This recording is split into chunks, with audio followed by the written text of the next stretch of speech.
La fornication signifie toute relation sexuelle en dehors du mariage, c'est-à-dire commettre l'adultère, vivre en concubinage, le voyeurisme, regarder des films pornographiques, se rincer les yeux devant une femme ou un homme. L'homosexualité. Dieu punit très sévèrement ce péché de la fornication par la mort si on ne se répand pas.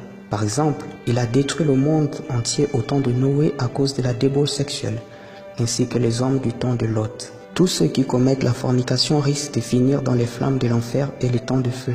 Numéro 2. L'idolâtrie. L'idolâtrie se définit comme le fait de rendre un culte à une divinité autre que le Seigneur Jésus-Christ. Il peut s'agir de l'adoration d'une statue, d'une photo, d'une représentation quelconque d'un dieu ou même d'une célébrité. La Bible dit que les idolâtres n'entreront point dans le royaume de Dieu.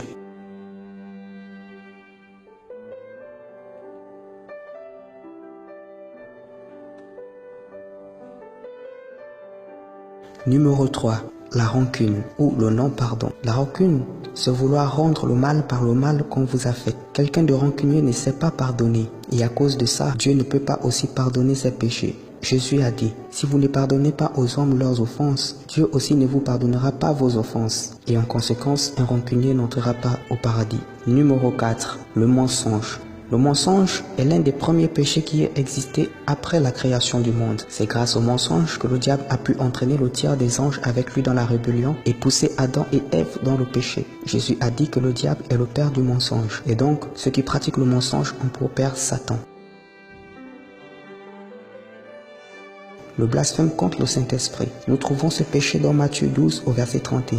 Jésus dit, voilà pourquoi je vous le dis, tout péché et tout blasphème sera pardonné aux hommes, mais le blasphème contre le Saint-Esprit ne sera pardonné ni dans ce siècle, ni dans le siècle à venir. Le blasphème contre le Saint-Esprit a deux significations. Premièrement, il s'agit d'attribuer l'œuvre du Saint-Esprit aux démons, c'est-à-dire outrager le Saint-Esprit et le qualifier de démon. Deuxièmement, il s'agit de rejeter entièrement Jésus-Christ comme seul et unique sauveur de votre âme. Numéro 6. L'orgueil.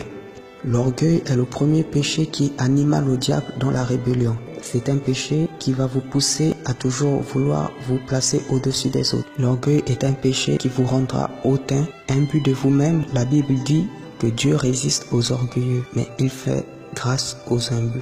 Un orgueilleux ne pourra pas trouver la grâce de Dieu. Numéro 7. Le meurtre. Le meurtre signifie ôter la vie à un être humain. Mais au-delà de cela, Jésus-Christ a dit que celui qui n'aime pas son frère a déjà commis un meurtre. Ou celui qui traite son frère de imbécile ou de raca mérite d'être brûlé par les flammes de l'enfer. Si vous n'aimez pas votre prochain, vous êtes un meurtrier. Et la Bible dit qu'un meurtrier n'a pas la vie éternelle.